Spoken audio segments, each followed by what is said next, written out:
다른 사람의 손에 의해서 나의 운명과 미래가 좌우되는 것처럼 여겨질 때가 적지 않게 있습니다. 대학 교수가 채점을 어떻게 하느냐에 따라서 좋은 학점을 받을 수도 있고 나쁜 학점을 받을 수가 있습니다. 취업 면접관에 어떤 점수를 내게 주느냐에 따라서 취업 여부가 결정되는가 하면 사장의 업무 평가에 의해서 승진과 해고가 결정되기도 합니다.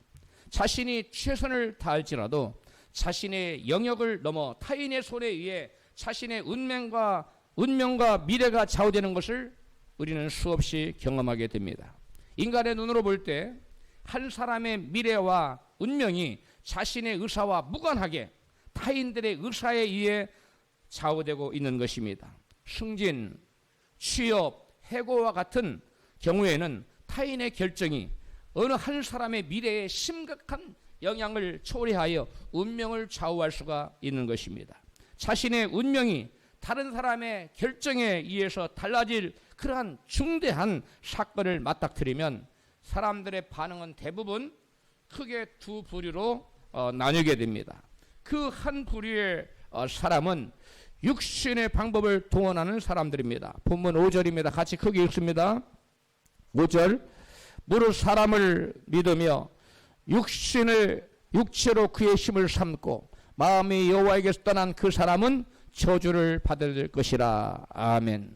이 육신 또는 혈육으로 번역된 원어는 이 바사르라는 단어인데 하나님 힘과 반대되는 사람의 육적인 힘 또는 세상의 권력을 의미하고 있습니다. 운명을 좌우하는 중대사 앞에서 권력이나 물질과 같은 육적인 힘과 세상적인 방법을 의지하는 사람들은 하나님을 모르는 사람들입니다. 이런 인간적인 힘을 의지하여 세속적인 방법으로 문제를 해결하고자 하는 사람들은 저주를 받게 될 것이라고 본문은 말씀합니다. 그래서 하나님께서는 인간적인 힘을 의뢰하여 살다가 저주받는 인생이 되지 않도록 하기 위하여 당신의 자녀들에게 때때로 여러 가지 고난과 재앙을 허락하십니다. 하나님의 인격과 능력보다 인간의 육적인 힘 또는 세속의 권력을 의지하는 사람들에게 어떤 저주가 임한다고 말씀합니까? 본문 6절입니다. 같이 읽습니다. 그는 사막의 가시덤불 같아서 좋은 일이 오는 것을 보지 못하고 소금기가 많아 사람이 살 수 없는 메마른 광야에 살리라. 아멘. 이와 같이 하나님을 의지하지 않고 혈육을 의지하고 또 사람을 의지하는 사람은 사막의 가시덤불, 물 없는 곳 사는 가시덤불, 이렇게 어떤 좋은 일이 임하겠어요. 그런 사람 같다는 것이 소금기가 많아서 어떤 것도 잘하지 않고 사람이 살 수 없는 그런 메마른 광야에 살게 된다는 것입니다.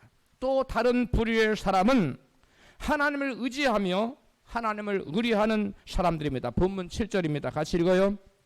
그러나 무릇 여호와를 의지하며 여호와를 의뢰하는 그 사람은 복을 받을 것이라. 아멘. 여기서 여호와를 의지하며 여호와를 의뢰하며라고 비슷한 표현이 반복해서 나타나고 있는데 원어는 전혀 다른 의미입니다. 앞에 나오는 의지하며라는 단어는 원어로 미부타으라는 단어인데 영어로 트러스트인이에요. 신뢰하라는 말이에요. 의뢰하다는 말입니다.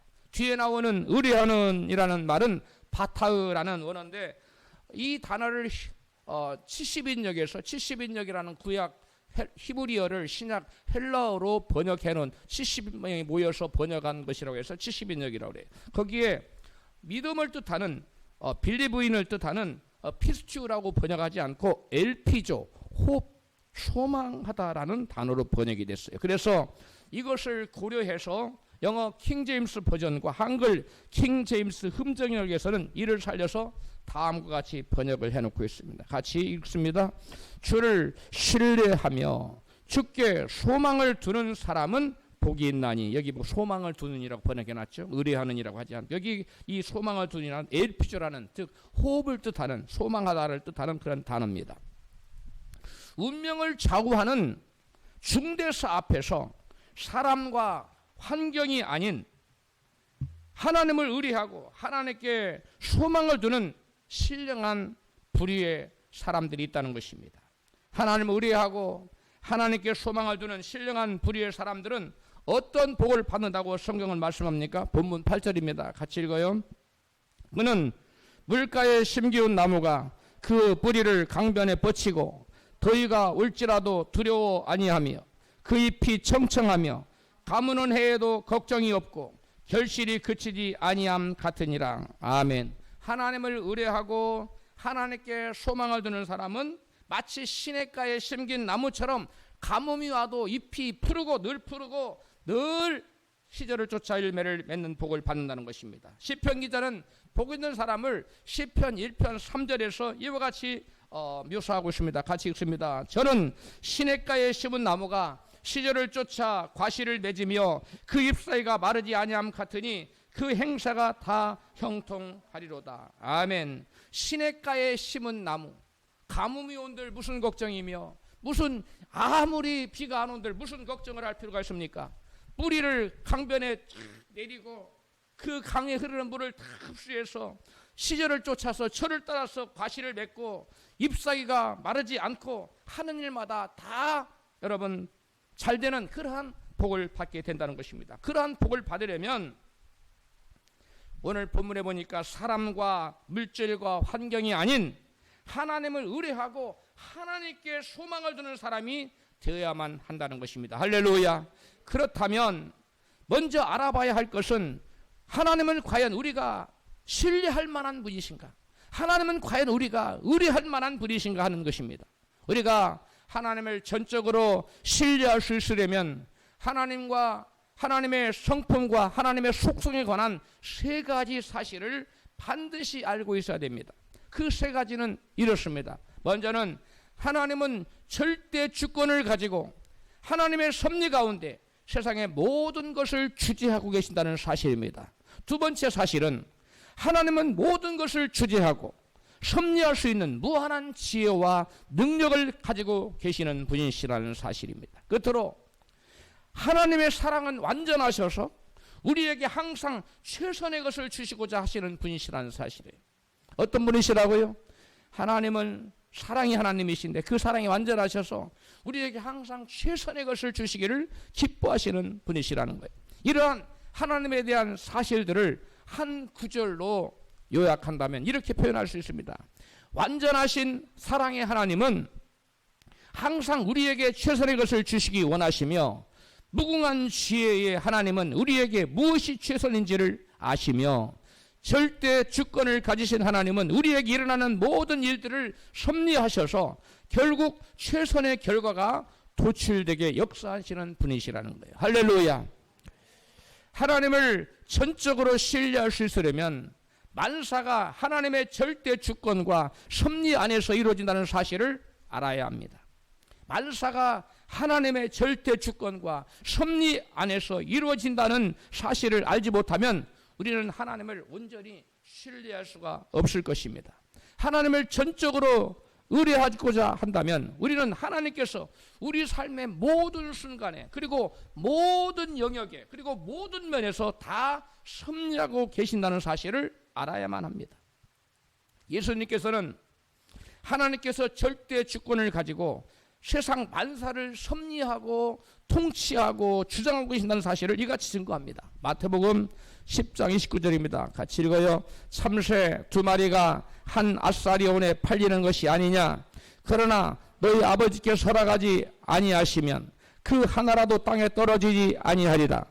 너희에게는 머리털까지 다 세신 바 되었나니 두려워하지 말라. 너희는 많은 참새보다 많으니라. 귀하니라. 아멘. 이 말씀에 의하면 하나님께서는 참으로 사소해 보이는 참새 한 마리의 생사까지도 섭리하고 주장하고 계신다는 것을 알 수 있습니다. 하나님께서 참새 한 마리조차도 당신의 절대 주권을 가지고 주재하고 섭리하시고 계신다면 하물며 하나님의 형상을 닮아짓고 또 우리를 구원하시기 위해서 당신의 독생자까지 내어놓으신 하나님께서 당신의 자녀들의 삶에 개입하시고 간섭하시고 섭리하지 않으시겠냐는 것입니다. 반드시 하나님 우리의 크고 작은 모든 일에 개입하신다는 것입니다. 할렐루야. 하나님의 섭리란 하나님의 영광과 인간의 유익을 위한 하나님의 선하신 뜻을 위해 모든 피조물들을 항상 주재하고 계신다는 것을 의미합니다. 또 다르게 표현하면 하나님의 섭리란 하나님의 창조 목적과 선하신 뜻을 이루시려고 하나님께서 인류 역사와 세상 만사를 다스리시고 계신다는 것을 의미합니다. 또한 하나님의 섭리란 하나님께서 성도를 향한 선하신 목적을 가지고 계시는데 그 목적을 이루시기 위하여 모든 사건에 개입하셔서 우주를 지금도 분초마다 통치하고 다스리고 계시는 것을 의미합니다. 우리에게 닥쳐오는 재앙조차도 하나님의 선하신 뜻을 이루기 위해서 하나님께서 주권적으로 섭리하고 계시는 하나의 모습이라는 것을 성경은 이같이 증거합니다. 이사야 45장 7절입니다. 같이 읽어요. 나는 빛도 짓고 어두움도 창조하며 나는 평안도 짓고 환난도 창조하나니 나는 여호와라 이 모든 일을 행하는 자니라. 여기 보니까 나는 누굽니까? 여호와 하나님. 하나님께서는 나는 뭣도 지어요? 빛. 그 다음에 어두움도 문제도 하나님이 창조한다는 거예요. 또한 환난도 평안도 지을 뿐만 아니라 환난도 하나님이 창조. 다 하나님 손에 있다는 거예요. 우리에게 오는 좋은 것만 하나님이 주시는 것이 아니라 우리가 싫어하는 그 모든 것도 하나님의 사인이 없이는 하나님의 주권의 개입이 없이는 하나님의 섭리가 없이는 단 하나도 우리에게 임하지 않는다는 것입니다. 예레미야 애가 3장 37절입니다. 주의 명령이 아니면 누가 능히 말하며 이루게 하랴. 재앙과 복이 지극히 높으신 자의 입으로 나오지 아니하느냐. 여러분, 우리에게 복만 하나님께로부터 온다고 생각하면 안 됩니다. 성경은 분명히 재앙조차도 하나님의 입술의 말로서 저와 여러분에게 임한다고 분명히 말씀하고 있습니다. 우리에게 닥쳐오는 재앙과 슬픔조차도 모두 다 하나님의 절대 주권과 섭리하에 있다고 예수님은 말씀하십니다. 요한복음 19장 10절입니다. 빌라도가 가로되 내가 내게 말하지 아니하느냐. 내가 너를 놓을 권세도 있고 십자가에 못 박을 권세도 있는 줄을 알지 못하느냐. 예수께서 대답하시되 위에서 주지 아니하셨다면 나를 해할 권세가 없으리라. 아멘. 사람을 죽이고 살리는 것이 빌라도 손에 달린 것처럼 그의 권세가 빌라도에게 있으니까 빌라도 마음대로 하는 것처럼 여겨지지만 예수께서 분명히 단호하게 말씀합니다. 네 마음대로 하는 것이라. 그런 권세도 누구에게서 임한 것이다? 하나님께서 허락하셨기 때문에 가능하라고 하라. 이런 모든 것들의 주권이 누구의 손에 있다고? 하나님의 손에 있다고 예수님은 분명히 말씀하고 계십니다. 예수님의 이 말씀을 비추어 보면 우리에게 닥쳐오는 크고 작은 모든 고난과 슬픔까지도 하나님의 절대 주권과 하나님의 섭리 안에, 쉽게 얘기해서 하나님의 손바닥 안에 다 있다고 말씀하고 있는 것입니다. 예수님께서는 인간의 고난과 재앙조차도 하나님께서 절대 주권을 가지고 섭리하신다는 사실을 분명히 말씀하시는 것입니다. 히스기야는 하나님께서 우리에게 고통과 슬픔을 허락하신 목적을 이같이 고백하고 있습니다. 이사야 43장 17절입니다. 시작. 보옵소서. 내게 큰 고통을 더하신 것은 내게 평안을 주려 하심이라. 주께서 나의 영혼을 사랑하사 멸망의 구덩이에서 건지셨고 나의 모든 죄는 주의 등 뒤에 던지셨나이다. 아멘. 히스기야는 하나님께서 자신에게 큰 고통을 더한 이유를 뭐라고 지금 얘기하고 있는 거예요? 자기에게 뭘 주시기 위하여? 평안을 주시기 위하여. 히스기야가 말하는 평안은 무슨 평안이냐? 하나님께서 자신에게 히스기야에게 주시고자 하는 평안이란 멸망의 구덩이. 이 성경의 구덩이는 지옥을 의미합니다. 성경에 나오는 구덩이는 뭐라고요? 구덩이. 23분의 지옥이라는 책을, 지옥에 23분 갔다가 온 사람, 지옥 가보니까 많은 수많은 사람들이 구덩이, 여기까지 사는 구덩이에 다 꽂혀있는 그 날카로운 이빨을 드러낸 뱀과 구렁이들이 막 그 사람들을 찝고 괴롭히고 있더라는. 나 구덩이에 들어가 있는. 성경에 많은 구약 성경에 구덩이가 나오는데 이 구덩이는 다 뭘 말한다고요?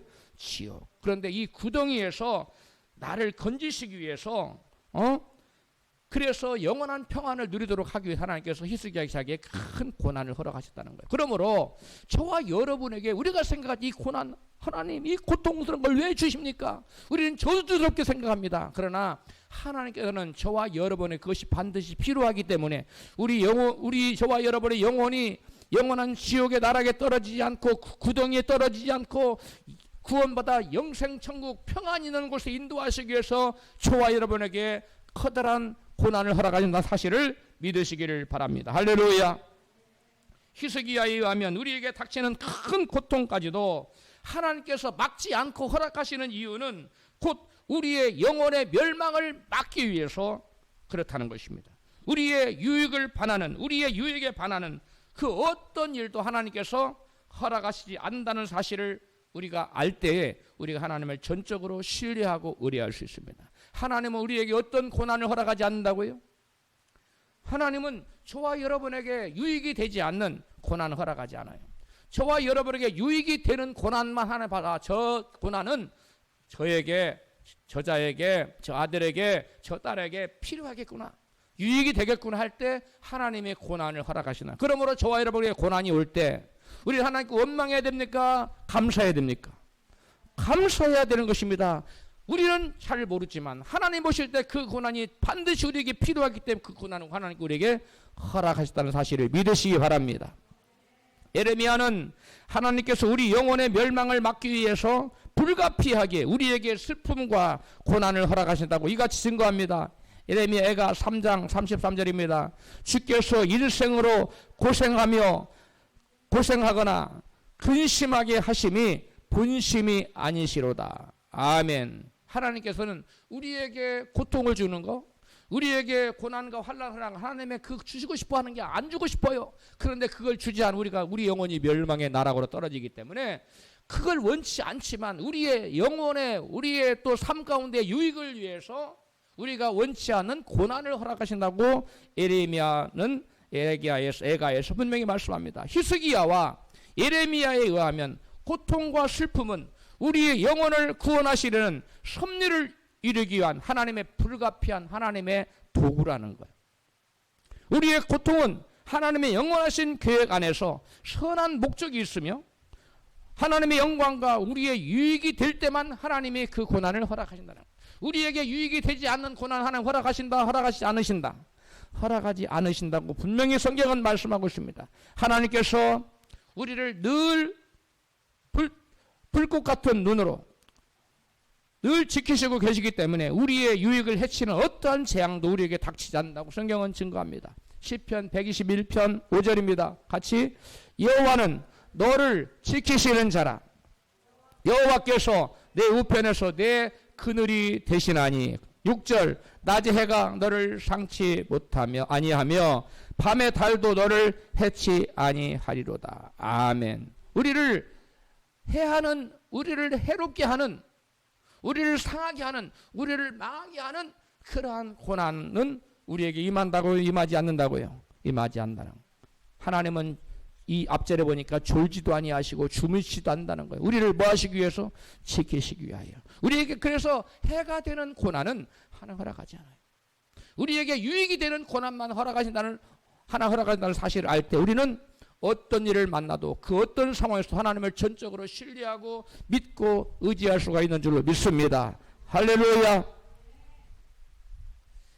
우리에게 어떤 고통스러운 일이 임하는 것은 우리에게 하나님 보셨을 때 뭐하다고 판단될 때 절대적으로 유익하다고 인정될 때만 찾아오는 것이에요. 그럼 우리는 우리의 삶 속에 펼쳐지는 모든 일에 전적으로 하나님을 신뢰하며 의뢰하며 살아갈 수가 있는 것입니다. 할렐루야. 다음으로 하나님은 모든 것을 주재하고 섭리할 수 있는 무한한 지혜와 능력을 가지고 계신다는 거예요.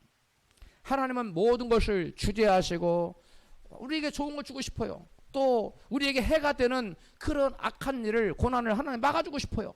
그런데 하나님이 그걸 막을 만한 지혜와 능력이 없다면 우리가 하나님 어떻게 의지하겠어요? 근데 우리 하나님은 그러한 무한한 지혜와 능력을 가지고 있어서 당신이 원하시는 모든 걸 살 수 있는 지혜와 능력을 갖고 계신다는 거예요. 할렐루야.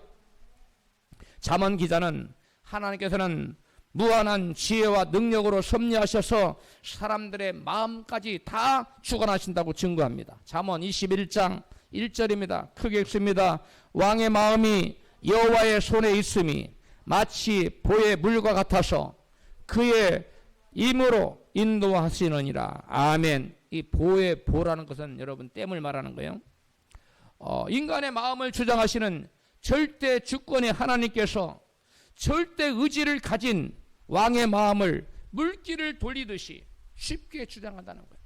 농부가 물길을 이리 될 수도 있고 저리 될 수도 있잖아요. 흙을 파서 이쪽으로 옮기면 이쪽에 터주면 이쪽으로 물이 가고, 여기를 막고 여기 터주면 이쪽으로 물이 가잖아요. 농부가 물을 쉽게 이 논으로 대고 저 논으로 댈 수 있습니다. 마찬가지로 하나님께서는 그와 같이 농부가 물을 이리저리 바꿔 대듯이 사람들의 마음을, 즉 왕의 마음을 움직일 수 있다는 거예요.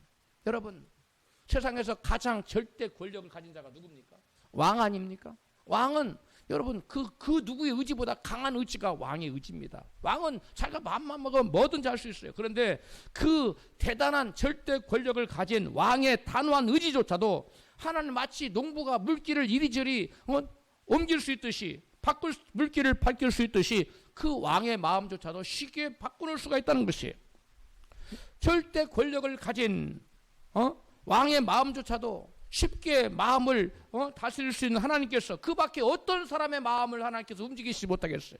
그 어떤 사람의 마음을 하나님께 주장하지 못하겠어요. 모든 사람의 마음을 하나님은 다 주장할 수 있다는 것입니다. 사람들은 세상에 힘 있는 자들이 나의 운명을 결정하는 것처럼 보이니까 그 사람이 사인 한 편 하면 내가 승진도 하고 또 해고가 될 수도 있고 이렇게 하니까 그 사람에게 잘 보이려고 합니다. 그리고 그 사람을 의지합니다. 그 사람을 의뢰합니다. 그런데 그 사람들은 왜 그러느냐? 그 뒤에서 그 사람의 마음을 주장하시는 분이 누구라는 사실을, 절대 주권을 가지신 하나님이라는 사실을 모르기 때문에 하나님을 의지하기보다 환경과 사람과 특히 배경을 의지하는 것입니다. 이러한 사람을 성경은 뭐라고 그러냐? 저주받은 사람.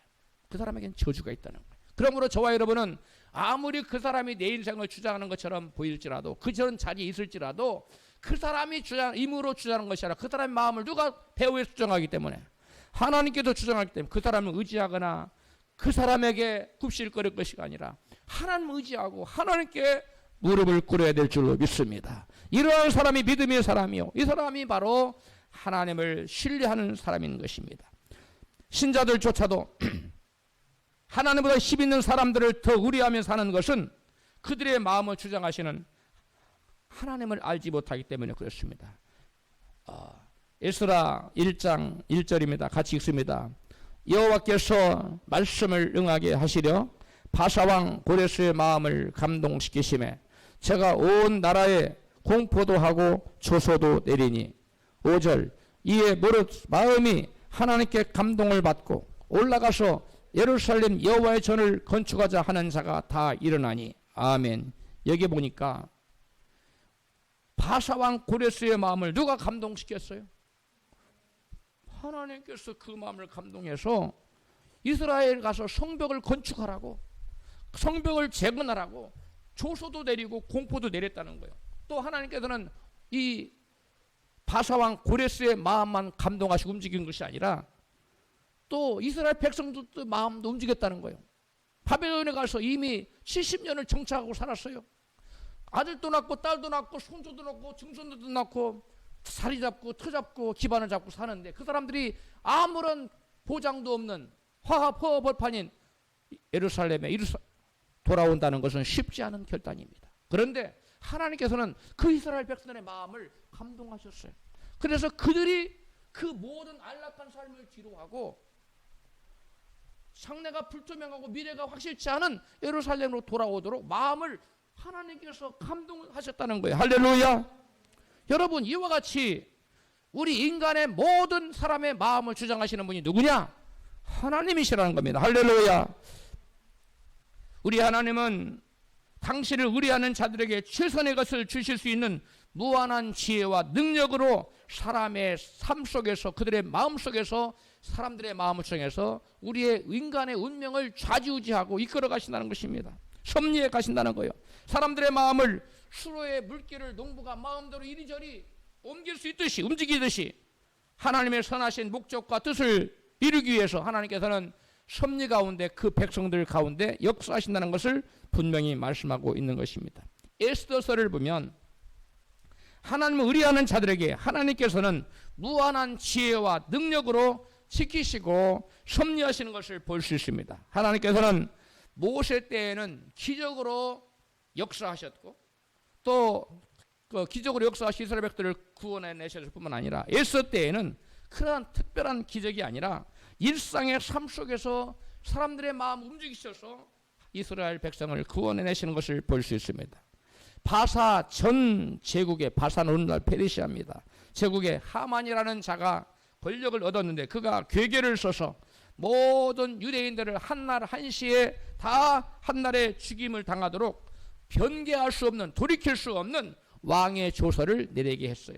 그래서 전국의 페르시아 전역에 이스라엘 유대 백성을 한날에 다 죽이도록 모든 준비가 이루어지고 있었습니다. 이 청천벽력 같은 일을 당한 유대인들은 죄를 무릅쓰고 금식하며 하나님께 울부짖었고 왕비 에스더도 금식하며 하나님께 기도했습니다. 그러자 하나님께서 주권적으로 섭리하셔서 유대인들을 죽음에서 구원하시고 하만과 유대인들을 죽이려고 하던 하만과 그의 족속들을 다 도륙하는 그러한 놀라운 역전의 역사가 나타났습니다. 놀라운 반전이 에스더 6장에 나타나는데 그날 밤에 그 바사 제국의 왕인 아수르의 왕이 잠이 오지 않았다는 거예요. 그래서 역대일기를 가져다가 자기 앞에서 읽도록 했습니다. 역대일기를 읽어 나가던 중에 이제 내일이면 나무에 달려 죽게 될 처지에 있는 모르드게가 왕을 모살하려는 왕을 죽이려는 그 음모를 고발했다는 대목이 나타납니다. 왕은 그 역대일기의 기록을 듣고 그에게 모르드게에게 어떤 존귀와 관직을 베풀지 않았다는 사실을 알고 모르드게를 존귀케 하기로 작정합니다. 하나님의 백성이 하나님이 주신 자유의지를 가지고 하나님께 믿음으로 기도할 때 하나님께서 그 일에 개입하셔서 주권적으로 섭리하시고 역사하신다는 사실을 보여주고 있습니다. 할렐루야. 모르드게를 교수형으로 구원해내기 위해 어떤 일이 일어나야 했는지 한번 생각해 보십시오. 그날 밤에 왜 하필 모르드게가 내일 죽어야 되는 오늘 밤에 아하스웨르의 왕은 잠을 이루지 못했을까요? 커피를 너무 많이 마셨을까요? 왜 왕은 하필 재미없는 역대 일기를 읽게 했을까요? 재미난 소설 읽으라고 얼마나 좋아요. 아니면 노래를 좀 틀으라고 하고 했으면 얼마나 좋아요. 잠이 스스로 오지 않겠어요? 그런데 그 재미없는 역대 일기를 읽으라고 하는 거예요. 가르다가 페르시아의 제국의 역대 그 사건이 기록이 얼마나 많아요. 그런데 그 많은 역대 사건 중에 왜 하필 모르드게가 왕을 살리기 위해서 고발한 그 음모 사건이 기록된 그 부분부터 있게 했습니까? 참 신기하지 않습니까? 왕은 모르드게가 자기 목숨을 구해준 당시에는 상을 내리지 않다가 상을 내릴 생각을 전혀 안 하다가 왜 이제 와서야 갑자기 상을 내리려고 하는 것입니까? 대답은 하나님께서 그날 밤 그의 백성들의 기도를 들으시고 그 백성들을 구원하시기 위하여 모든 일들을 하나에서 열까지 모두 섭리하시고 주장하셨다는 거예요. 할렐루야.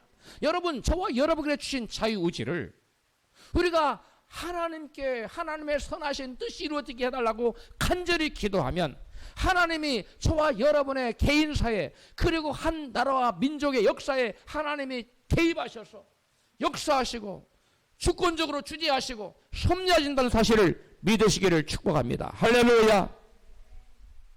모르드게가 왕을 살리는 공을 세웠어요. 얼마나 혁혁한 공입니까? 그런데 어떠한 보상도 받지 못했어요. 왜 그랬을까요? 이것도 하나님으로 말미암은 것. 하나님께서 이때를 위하여 하나님이 그 일로 상을 받지 못하도록 섭리하셨던 것입니다. 우리가 누군가를 도와줬어요. 누군가를 위해 헌신했습니다. 그런데 그에 대한 보상을 그가 내게 하지 않아. 모르드게가 얼마나 섭섭했겠어요. 우리도 인간이기 때문에 섭섭할 수 있습니다. 그런데 그가 내게 보상하지 않는 것은 하나님이 배후에 모든 것을 컨트롤하고 있다는 거예요. 주장하고 있다는 거예요. 왜? 모르드게의 예를 보니까 함락에서 무엇을 이루려고? 선을 이루시려고. 마침 그때에 극적으로 모르드게에게 내가 이 나의 생명의 은혜인데 내가 저자에게 아무것도 해준 것이 없구나 하고 상을 내리려고 결단하게끔 하는 그러한 결정적인 계기를 마련하기 위해서 우리 하나님께서는 그 모르드게가 그 당시는 굉장히 섭섭했겠죠. 그러나 하나님은 그 일도 주관하셨어. 하나님께서 또 왕비 에스더도 미리 많은 아리따운 여인들을 다 후보들을 물리치고 왕비가 되지 않습니까? 이 일도 하나님께 다 주관하셨어. 이걸 바로 역사를 주관하시고 섭리하시고 계시는 절대 주권을 가지고 계신 하나님의 섭리라는 것입니다. 할렐루야. 이러한 섭리를 하나님의 선하신 뜻을 내게 이루어지게 해달라고 우리는 자유의지를 가진 저와 여러분이 기도해야 될 필요가 있다는 것입니다. 할렐루야. 왕비 에스더가 죽으면 죽으리다 하고 각오하고 3일간 금식하고 온 백성이 죄를 무릅쓰고 베옷을 입고 울부짖으며 기도해서 하나님 그 기도를 들으셨어요. 그 기도를 들으시고 이제는 하나님 그들의 삶 가운데 하나님이 개입하셨어요. 우리의 삶 가운데 하나님이 개입하신 것, 이 하나님의 섭리입니다. 하나님의 주권을 가지고 하나님은 하나님의 전적인 주권을 가지고 저와 여러분의 삶에 개입을 하시는 거. 언제? 저와 여러분이 기도할 때. 할렐루야. 에스더를 통해 우리가 하나님께서 우리의 모든 삶을 주지하셔서 합력해서 선을 이루어 주시지 않고서야 어찌 하나님께서 우리에게 범사에 감사하라고 말씀하시겠습니까? 로마서 8장 28절입니다. 우리가 알거니와 하나님을 사랑하는 자 곧 그 뜻대로 부르심을 입은 자들에게는 모든 것이 합력하여 선을 이루느니라. 아멘. 에스더를 통해서는 하나님께서 한 백성에게 한 민족에게 어떻게 절대 주권을 가지고 섭리하시는 것을 섭리하셔서 그 백성을 돌아보는 것을 보여준다는 성경이라면 룻기는 한 개인의 삶 속에 절대 주권을 가진 하나님 어떻게 개입하셔서 섭리하셔서 그 인생을 선하고 복된 길을 인도하고 돌보시는 것을 보여주는 것이 여러분 룻기입니다. 그러니까 에스더는 한 민족의 역사하신 하나님, 한 민족의 섭리하시고 주권적으로 주지하신 하나님의 모습을 보여준다면 룻기에서는 한 개인에게 하나님께서는 전체 민족만을 하나님께서 여러분 개입하시는 것이 아니라 한 개인의 삶에 하나님이 주권적으로 개입하셔서 섭리 가운데 그의 삶을 향한 하나님의 계획을 이루어 가시는 모습을 보여주는 것이 룻기라는 것입니다. 나오미가 모압 지방으로부터 예루살렘으로 돌아오면서 룻에게 고향으로 돌아가라고 말하자 룻이 이같이 대답합니다. 룻기 1장 16절입니다. 룻이 가로되 나로 어머니를 떠나며 어머니를 따르지 말고 돌아가라 강권하지 마옵소서. 어머니께서 가시는 곳에 나도 가고 어머니께서 유숙하시는 곳에서 나도 유숙하겠나이다. 어머니의 백성이 나의 백성이 되고 어머니의 하나님이 나의 하나님이 되시리니. 아멘. 하나님을 사랑한 자에게는 모든 것이 뭐 한다고요? 합력해서 선을 이룬다는 거예요. 그리고 루시야말로 하나님을 진정 사랑하는 여인이 아닙니까? 자기의 미래가 어떻게 될지 전혀 불투명한 한데 자기의 친정으로 고향으로 돌아가지 않고 전혀 여러분 낯설은 땅으로 시어머니를 따라서 지금 돌아오고 있는 것입니다. 하나님을 사랑하는 룻의 생애에서 모든 것이 섭리하여 선을 이루도록 우리 하나님께서 섭리 가운데 역사하시고 주장하시는 모습이 나타납니다. 룻은 가난한 시어머니 나오미를 따라서 이방 나라에 하나님만을 의지하여 왔는데 그녀의 삶 가운데 하나님은 주권적으로 섭리하십니다. 우리가 하나님을 전적으로 의뢰하고 의지하며 살 때 하나님은 그 삶의 개인의 삶에 전적으로 개입하셔서 섭리하시고 주권적으로 역사하신다는 사실을 믿으시기를 바랍니다. 할렐루야. 우리 하나님을 전적으로 의지하면 우리 하나님께서 선하게 역사하시고 당신의 절대 주권을 가지고 섭리하시지만 우리가 하나님을 의지하지 않고 내 힘과 내 능력과 세상 사람들 그 다음에 세상의 환경, 돈, 환경을 의지하면 하나님은 그런 사람과 하나님의 선하신 뜻 가운데 역사하지 않아요. 그래서 우리에게 주신 자유의지가 얼마나 중요하다는 것을 알 수가 있는 것입니다. 룻은 베들레헴의 유력자인 친족 보아스를 만나서 마침내 결혼을 하게 됨으로써 그녀의 인생 역전을 여러분 경험하게 되었는데요. 룻 2장을 자세히 읽어보면 룻이 보아스의 아내가 될 수 있게 해주는 4가지의 중요한 사건들이 일어납니다. 먼저는 3절에 보니까 룻 2장 3절에 보니까 룻이 이삭을 주우러 얼마든지 다른 밭으로 갈 수 있었는데 다른 밭으로 가지 않아요. 그리고 보아스의 밭으로 갔다고 성경 기록하고 있어요. 룻 2장 3절입니다. 룻이 가서 베는 자를 따라 밭에서 이삭을 줍는데 우연히 엘리멜렉의 친족 보아스에게 속한 밭에 이르렀더라. 아멘. 룻은 그냥 발길 닿는 대로 우연히 갔어요. 사람이 봤을 때는 우연히 간 겁니다. 그런데 하나님께서 룻의 마음을 주장하셔서 룻으로 하여금 그 발걸음이 어디로 향하도록, 보아스의 밭으로 향하도록 하나님께서 섭리하셨다는 거예요. 아까 왕의 마음을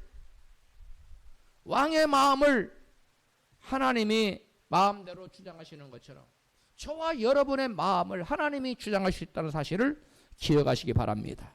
우리가 하나님을 전적으로 의뢰하고 믿고 살면 하나님이 우리가 하나님의 복을 받을 수 있는 결정을 하도록 우리의 마음을 주장하시지만, 우리가 하나님을 전적으로 믿고 의뢰하지 않고 내 환경, 돈 이런 것들을 의지하고 사는 사람에게는 우리가 하나님 복 받을 수 없는 그런 결정을 내리도록 하나님이 방치해 두신다는 사실. 그러므로 저와 여러분은 항상 언제 어느 상황에서도 하나님을 전적으로 의뢰하는 저와 여러분 되어야 될 줄로 믿습니다. 할렐루야. 다음은 4절에 룻이 밭에 있을 때 보아스의 밭에서 일할 때 이 보아스로 하여금 베들레헴으로 오도록 했다는 거예요. 베들레헴으로부터 와서 그 자기 밭을 돌아보도록 했다는 겁니다. 룻이 보아스를 만나야만 결혼하든지 어쩌든지 하지 않겠어요? 그리고 또 룻이 보아스의 눈에 들어야 되지 않겠습니까? 그런데 이 모든 것을 하나님 주장하세요. 그 여러분 보아스의 밭에 룻만 이삭을 주셨겠어요? 그 당시에는 고아들, 과부들, 혼자 사는 가난한 사람이 너무 많았기 때문에 이러한 타작을 하면 곡식을 거두는 날에는 많은 사람들이 이삭 죽기로 왔어요. 그 많은 여인 중에 이 보아스 같은 큰 대지주가 가난한 한 여인에게 눈을 주목하여 바라볼 이유가 없는 것입니다.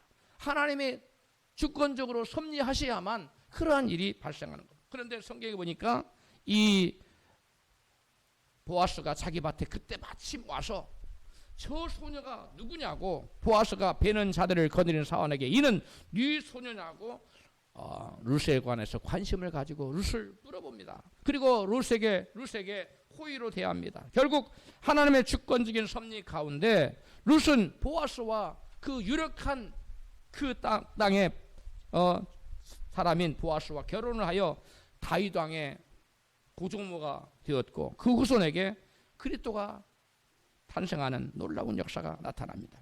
우연처럼 보여지는 일련의 사건들 배후에 하나님께서 주권적으로 섭리하셔서 당신의 뜻을 이루어가고 있었던 것입니다. 마지막으로 하나님의 사랑은 완전하셔서 우리에게 항상 최선의 것을 주시기를 기뻐하시는 분이시라는 거예요. 따라합시다. 하나님께서는 우리에게 항상 최선의 것을 주시기를 기뻐하십니다. 인간의 눈으로 보면 마치 우리의 운명이 어떠한 사람의, 영향력 있는 사람에 의해서 우리의 운명이 결정지어지는 것처럼 보여집니다. 회사의 사장, 대학교의 교수, 또 직장의 상관, 또 운동의 감독, 영화 감독, 이런 사람들의 영향력 있는 사람들의 손에 의해서 주연 배우로 픽업될 수도 있고 아닐 수도 있고, 또 축구의 엔트리로 뽑힐 수도 있고 아니면 벤치에 앉을 수도 있고, 이 모든 것들이 중요한 사람들이 결정이하에 따라서 어느 한 사람의 미래가 결정되는 것처럼 보여진다는 것입니다. 그런데 우리의 눈으로 볼 때는 그렇지만, 그러한 사람들이 결정하는 것처럼 보여지지만 우리의 운명이, 우리의 미래가 어느 한 영향력 있는 사람에 의해서 결정되는 것이 아니라, 좌우되는 것이 아니라 그들의 마음을 주장하시는 하나님에 의해서 결정되어진다는 사실을 믿으시기 바랍니다. 우리가 그럴 때 하나님을 언제 어느 때나 어느 어떤 상황에서 하나님을 전적으로 신뢰하고 의뢰하며 살아갈 수가 있는 것입니다. 하나님께서 우리에게 최선의 것을 주시려는 하나님의 선하신 계획을 모르면 어떤 사람이 나 거기에 뽑히고 싶은 하나님이 그를 뽑아주지 않아. 그럼 원망과 또 낙심과 절망, 미움과 같은 쓴뿌리가 생길 수 있어요. 저희 아내가 미국에서 시애틀에서 목회를 하다가 캘리포니아로 공부를 하러 왔는데 잡이 생겼는데 그 병원이에요.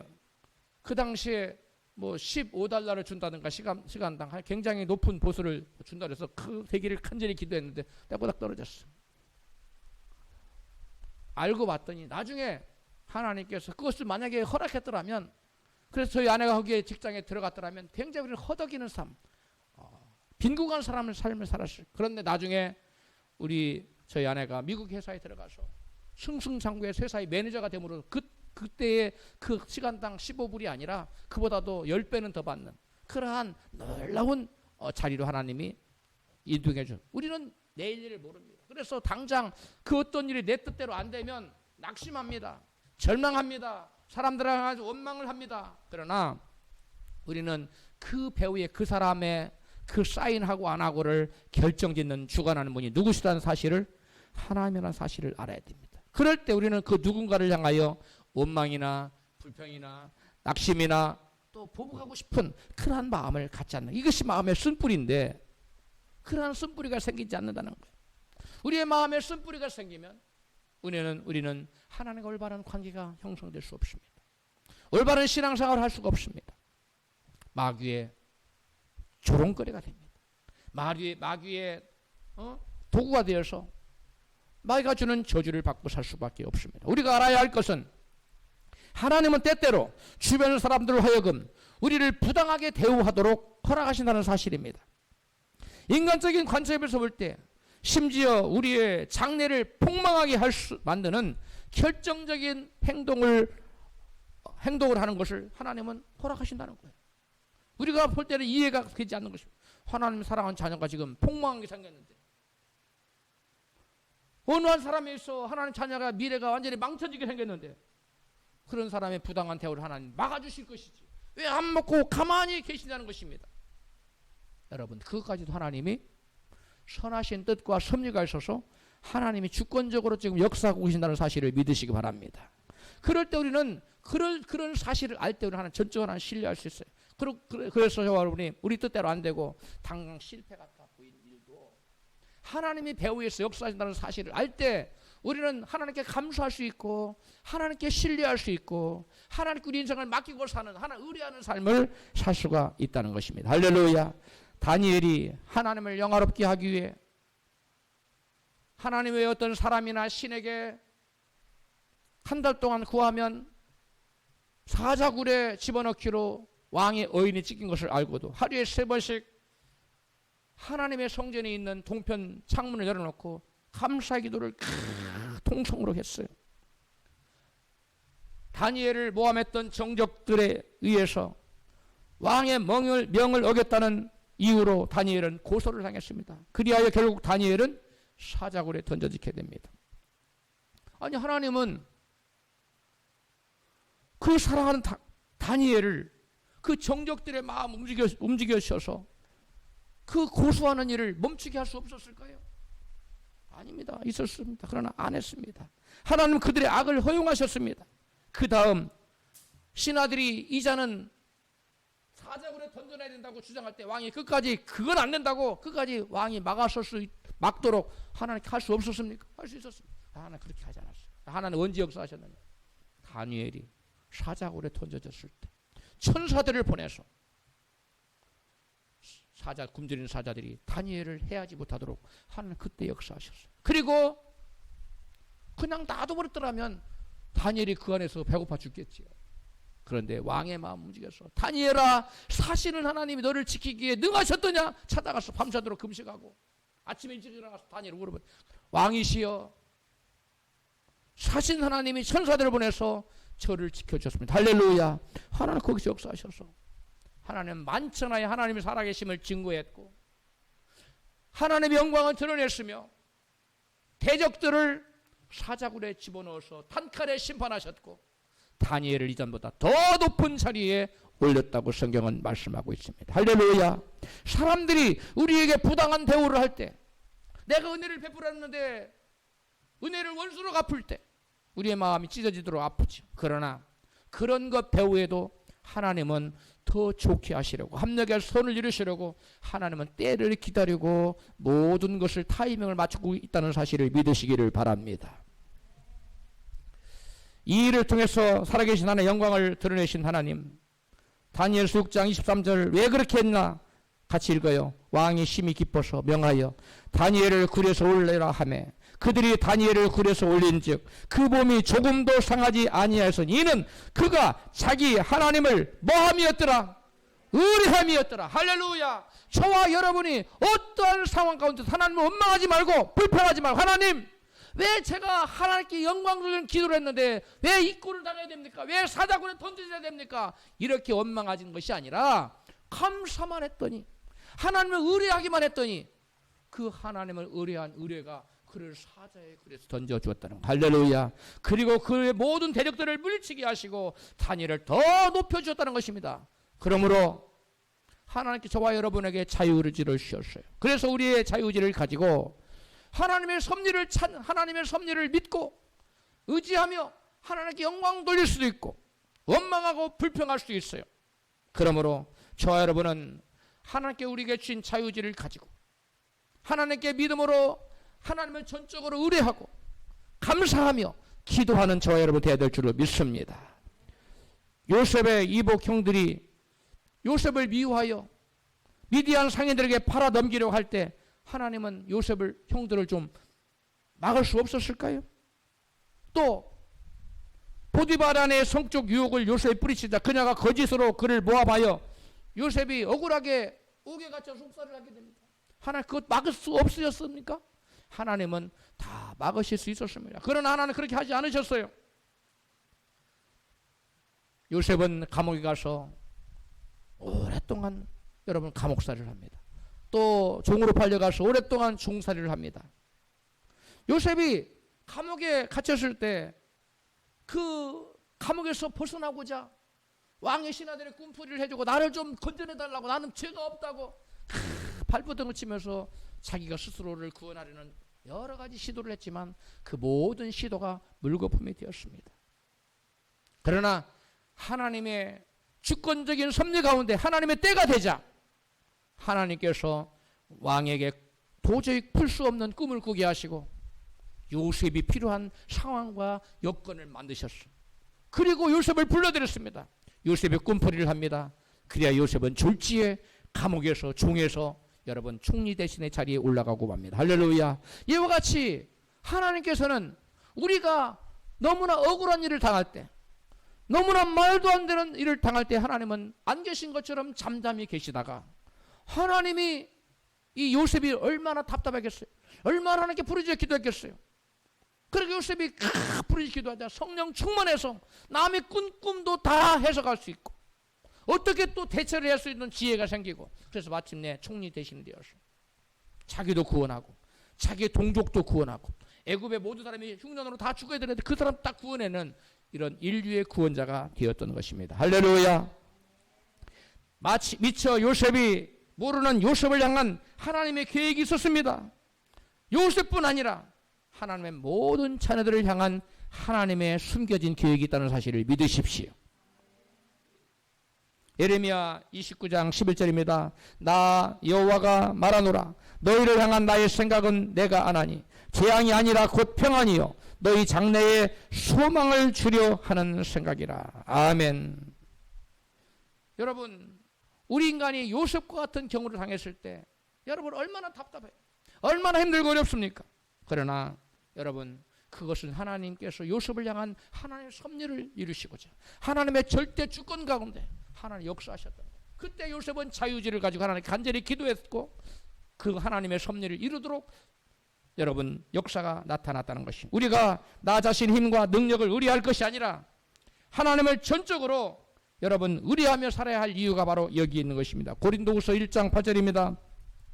형제들아 우리가 아시아에서 당한 환난을 너희가 알지 못하기를 원치 아니하노니 심에 지나도록 심한 고생을 받아 살 소망까지 끊어지고 우리 마음에 사형 선고를 받은 줄 알았으니 이는 의리로 자기를 의뢰하지 말고 오직 죽은 자를 다시 살리시는 하나님만 의뢰하게 하심이라. 아멘. 여러분 바울과 그의 일행들에게 여러분 사망 선고를 받았구나 할 정도로 심한 환난이 닥쳤다는 거예요. 그런데 그 원인이 어디 있다는 거예요? 그들이 사역할 때, 그들이 살아갈 때 자기들의 자신의 지혜와 능력을 의뢰하지 말고 누구를 의뢰하며 살도록, 살아계신 하나님만을 의뢰하며 살도록 역사하시기 위해서 그들에게 환난과 시련을 허락했다는 것입니다. 할렐루야. 나 자신을 의지하지 말고 나에게 가장 좋은 것을 주시기를 기뻐하시는 하나님의 그 하나님의 지혜와 권능을 의지하며 살아갈 때 그 인생에게 하나님의 섭리가 이루어지고 놀라운 축복이 이루어진다는 사실입니다. 인간의 자유의지로 하나님의 섭리에 저항하면 극심한 환난을 통해서라도 자신을 의뢰하지 말고 하나님을 의뢰하며 살도록 하나님은 역사하십니다.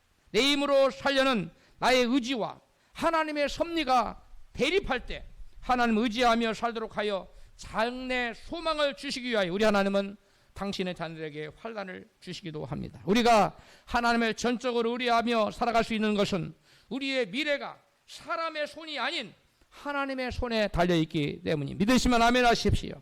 그럼 우리가 하나님과 친밀한 교제를 통하여 나를 향한 하나님의 뜻을 깨닫고 하나님을 전적으로 신뢰하는 믿음의 삶을 살아가시기를 주의 이름으로 축원합니다.